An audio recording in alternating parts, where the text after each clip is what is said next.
ఈరోజు మనందరం కూడా గుర్తుపెట్టుకోవాలి, మన పెద్దలు పండుగలకి ఒక శాస్త్రీయత ఉంది. ఈరోజు దీపావళి జరుపుకుంటున్నాం. ఈ దీపావళి ఒక్కసారి చూస్తే దీంట్లో ఒక మెసేజ్ ఉంది. నరకాసురుడు ఆ రోజు ఒక రాక్షసుడు సమాజాన్ని అతలాకుతలం చేసే పరిస్థితి వస్తే కడాన మనందరం చూస్తే సాక్షాత్తు కృష్ణ భగవానుడే సత్యభామతో వచ్చి ఆ రోజు నరకాసురుడిని వధించి ప్రజల జీవితాలకు వెలుగు చూపించాడు. అందుకే ఈరోజు మనం అందరం దీపావళి పండుగ చేసుకుంటున్నాం. ఇది చూసిన తర్వాత మనం గుర్తుపెట్టుకోవాల్సింది, ఇంత మునుపు కూడా చరిత్రలో కూడా చాలా మంది రాక్షసులుంటే ఆ రాక్షసుల్ని ఎవరు ఓడించలేకపోతే, లేకుంటే వాళ్ళని తుదముట్టించలేకపోతే కడాన భగవంతుడే వచ్చి వాళ్ళని శిక్షించి సమాజాన్ని కాపాడారు.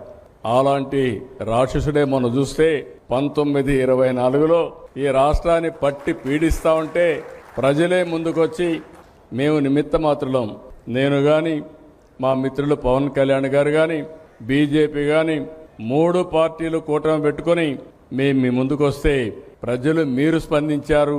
94% స్ట్రైక్ రేట్ అంటే నా రాజకీయ జీవితంలో ఆంధ్రప్రదేశ్లో ఎప్పుడూ చూడలేదు. అలాంటి విజయాన్ని ఇచ్చారు. ఈ పండుగ మనకందరికీ ఒక మెసేజ్.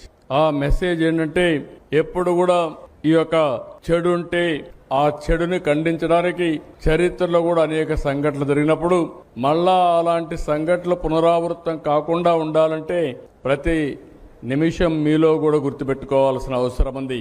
అందుకే ఇలాంటి పండుగలు చేసుకుంటున్నాం. దీనివల్ల ఒక మెసేజ్ ఉంటుందని చెప్పి కూడా నేను మీకు తెలియజేస్తున్నా. నేను అందుకే ఇటీవల అన్ని మీటింగ్లో చెప్తాను, ఎప్పుడు చెప్పేవాడిని కాదు. మళ్ళీ రాష్ట్రంలో వైకుంఠపాళి వద్దు. ఆ వైకుంఠపాళి ఉంటే మాత్రం మన జీవితాలు ఎప్పుడూ బాగుపడవని మరొక్కసారి పండగ పూట అందరికీ విజ్ఞప్తి చేస్తున్నా.